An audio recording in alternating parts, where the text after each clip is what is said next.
Oi, turma. Bom dia. Vamos começar hoje a nossa terceira aula ainda do capítulo 4.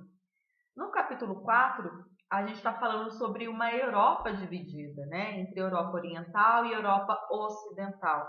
Denominação essa que veio lá da Segunda Guerra, porque parte da Europa adotou o socialismo e parte da Europa adotou o capitalismo. Então, diante disso, a gente vê que aqueles países europeus que adotaram o capitalismo pertenciam à Europa Ocidental. E aqueles países que adotaram o socialismo pertenciam à Europa Oriental, certo? E a adoção desses sistemas econômicos durante a Guerra Fria acabou por refletir no desenvolvimento social e econômico deles até os dias de hoje.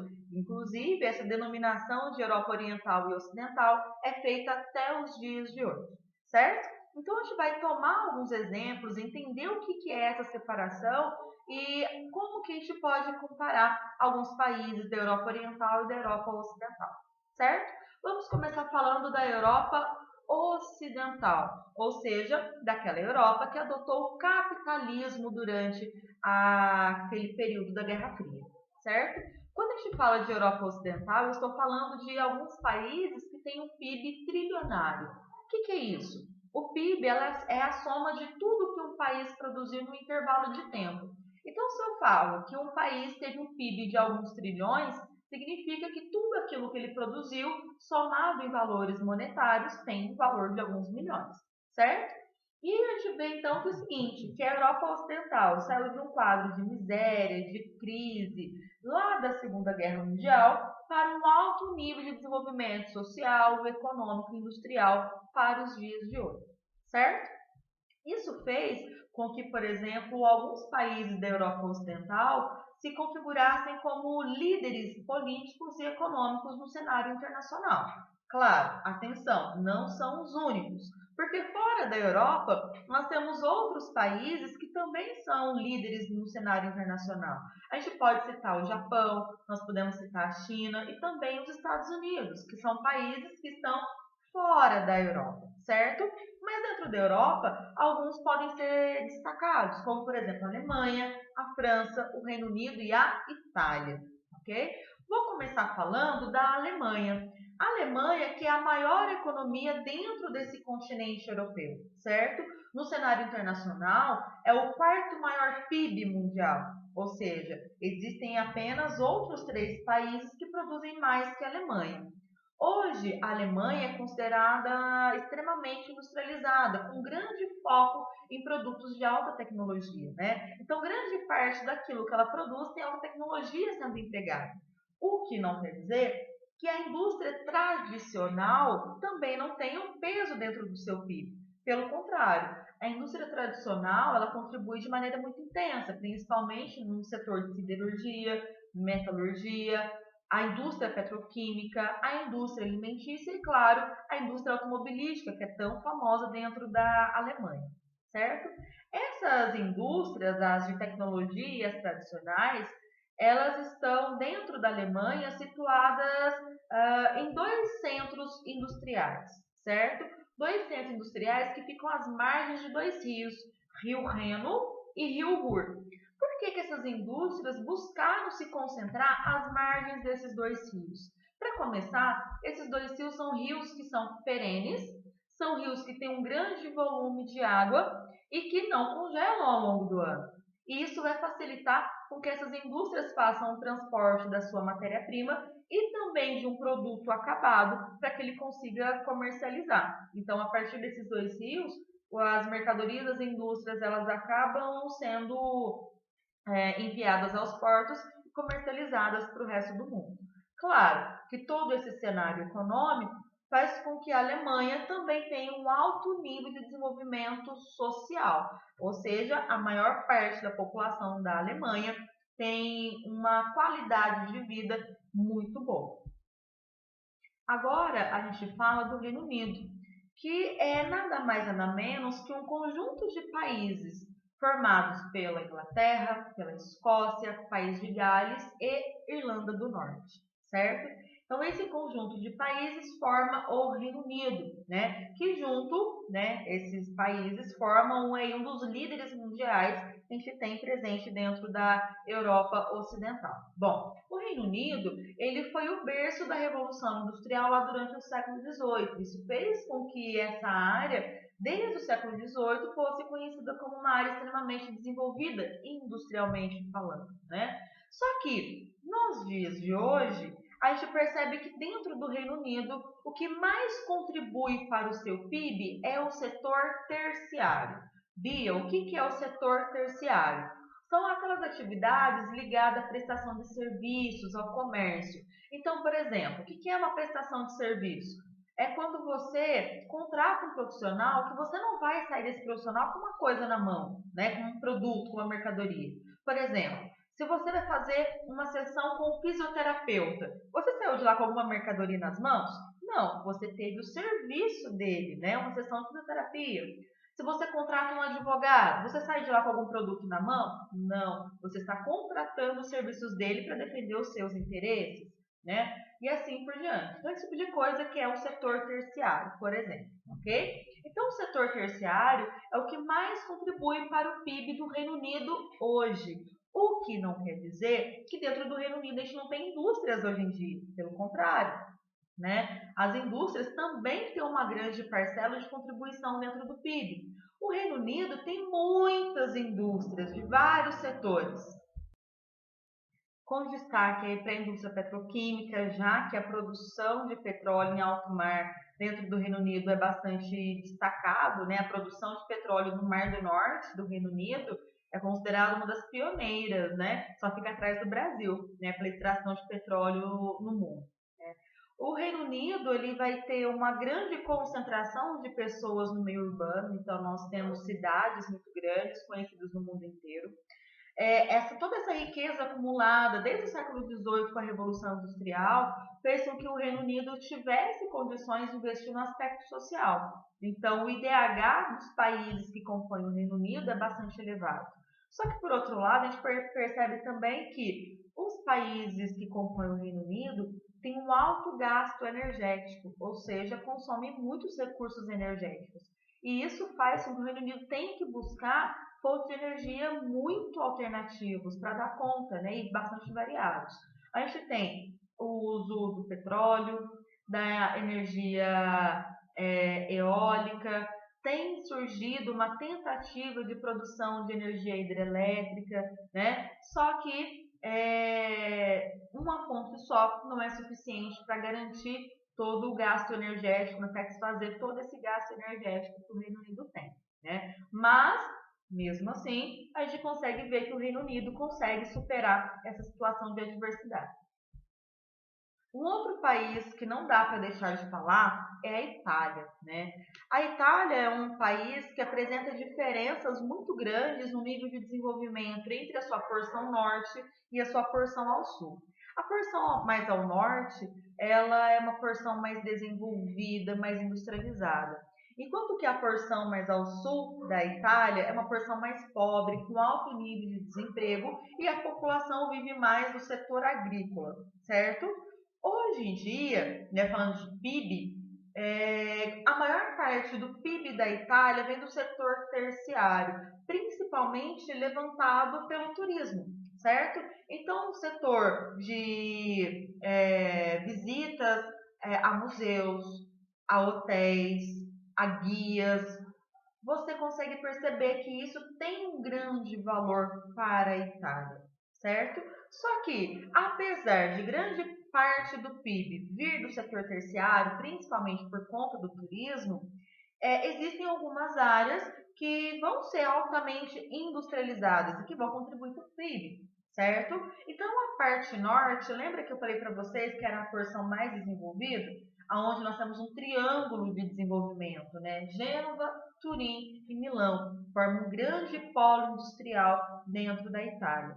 E aí, nessa porção mais ao norte, a gente tem esse triângulo de industrialização, a gente tem as indústrias do setor alimentício, o próprio automobilismo, o maquinário industrial, a indústria química fina e a produção de alta tecnologia também vigorando, certo? Um destaque ainda para a produção industrial na Itália é a produção têxtil, né? Grande parte de grandes marcas que se conhecem no mundo tem a sua central dentro desse triângulo industrial lá na Itália, né? Tendo Milão como um polo industrial têxtil e também um polo da moda dentro da Itália. Claro que dentro da Europa Ocidental, pessoal, a gente não tem só Reino Unido, Itália e Alemanha, a gente tem vários outros países, né? Só que esses demais países, eles têm um menor destaque econômico, que não quer dizer que eles sejam pobres. Eles não são líderes mundiais, certo? E isso vai fazer com que eles tenham um excelente IDH. A gente pode citar, por exemplo, os Países Baixos, a Bélgica, Luxemburgo, como países que estão aí entre os top, né, dentro da listagem do IDH, dentro do ranking do IDH. E ainda existem outros que são considerados países desenvolvidos, mas que não têm um IDH tão elevado. Por exemplo, a Espanha, Portugal, a Irlanda e a Grécia. São países que têm passado por dificuldades econômicas nos últimos anos, têm enfrentado uma austeridade fiscal um pouco maior, né? Têm enfrentado a crise com mais dificuldade do que os demais países. Mas, ainda assim, são países que têm um IDH bastante elevado, ok? Bom, então esses foram alguns exemplos de países e suas situações hoje pós-Guerra Fria, né? Então agora a gente vai falar da Europa Oriental. Bom, quando eu falo de Europa Oriental, eu estou falando de países que tiveram influência socialista durante a Guerra Fria, que estão dentro ali da porção europeia, certo?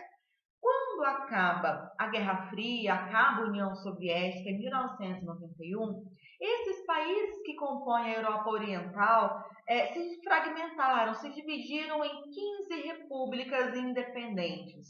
Ou seja, elas conseguiram sair dessa União Soviética e se tornaram independentes, né? E algumas dessas novas repúblicas formaram a CEI, CEI, significa Comunidade dos Estados Independentes. O que era isso? Era um grupo sob influência russa com o intuito da Rússia auxiliar econômica e militarmente esses países, certo?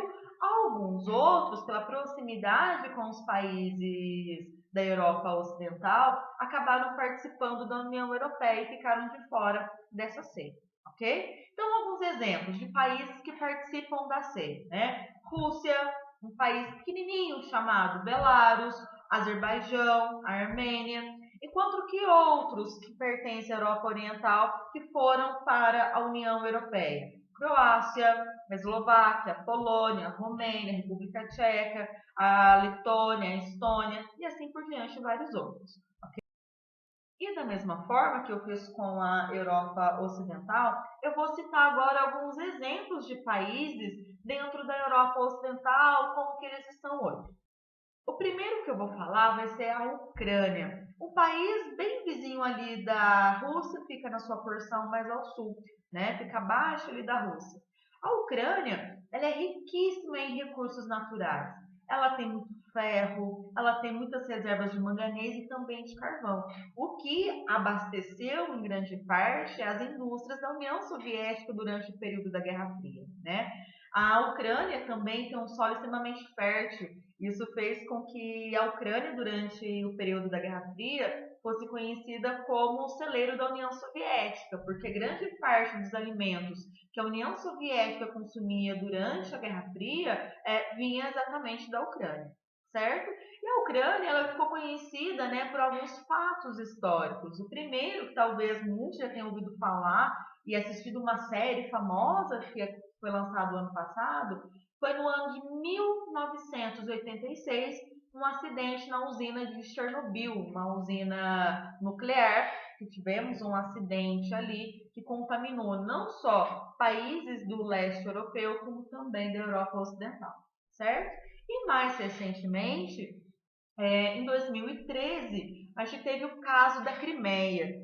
A Crimeia é uma porçãozinha da Ucrânia que faz fronteira com a Rússia, onde a maior parte da população que mora ali tem descendência russa.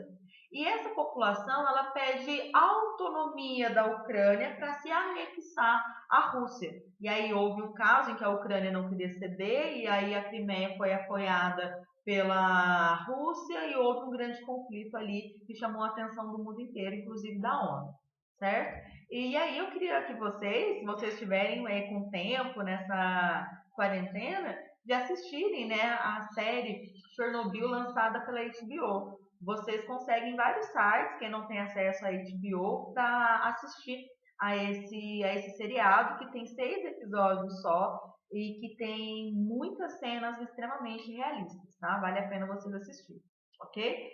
Outro país que eu vou falar, na verdade são 2 países, que é a República Tcheca e a Eslováquia, né? Que antigamente, durante o período que antecedeu a Guerra Fria, foi um país só, né? Então, entre 1918 e 45, essa região era conhecida como Tchecoslováquia, certo? E quando a União Soviética estava indo, né, mal das pernas, no ano de 1990, houve um desmembramento desse país. Então, a Tchecoslováquia fragmentou-se em 2 partes, né? República Tcheca e Eslováquia, certo? Então, foi um acordo quando houve a separação, né, as negociações para separar as 2 partes desse país foi tão pacífico, a população concordou, acordou, né, com as proposições feitas pelos líderes, que uns jornalistas, no ano de 1993, em apoio a alguns historiadores, chamaram essa separação, esse desmembramento da Tchecoslováquia de Revolução de Veludo, né, porque foi um processo muito calmo, muito pacífico, a separação entre República Tcheca e Eslováquia, certo? Bia, qual que é o cenário desses 2 países hoje? Bom, a República Tcheca tem uma indústria de base muito forte, né? Indústria siderúrgica, metalúrgica, de extração de recursos minerais e tudo mais, né? Tem uma indústria automobilística muito forte, a produção de bebidas, sobretudo da vodka, muito forte, e também a produção de cristais. Então, a República Tcheca hoje é um país bem estruturado, industrializado, certo? Enquanto que a Eslováquia, a sua vizinha, tem um PIB um pouco menor, porque os produtos que ela confecciona, que ela produz, são de um valor um pouco mais baixo, porque a Eslováquia tem grande parte do seu PIB vindo do setor agrícola, e os produtos agrícolas, nós sabemos, têm um valor menor do que um produto industrializado, um produto de alta tecnologia. E agora eu vou falar de um ex-país, né? Ele não existe mais, que é chamada de ex-Iugoslávia, certo? Iugoslávia não existe mais.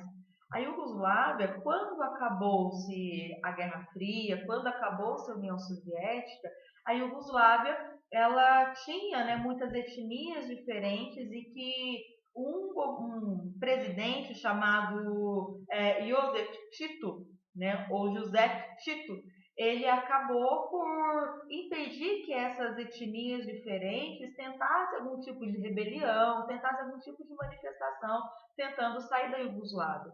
Só que em 1980 ele morre. E a partir daí começam a surgir vários conflitos entre as etnias que estavam dentro da Iugoslávia. E aí, quando a União Soviética, no final dos anos 80, ela começa a entrar em crise e não ter tanto domínio mais sobre as repúblicas socialistas, esses movimentos étnicos conseguiram fragmentar a Iugoslávia. Então, da Iugoslávia, formaram-se outros países. Quais? Sérvia, Croácia, Eslovênia, Bósnia e Herzegovina, Montenegro e Macedônia. Certo? Então, são locais hoje que são independentes, são autônomos entre si, só que, por outro lado, ainda há questões étnicas dentro deles que ainda não foram bem resolvidos.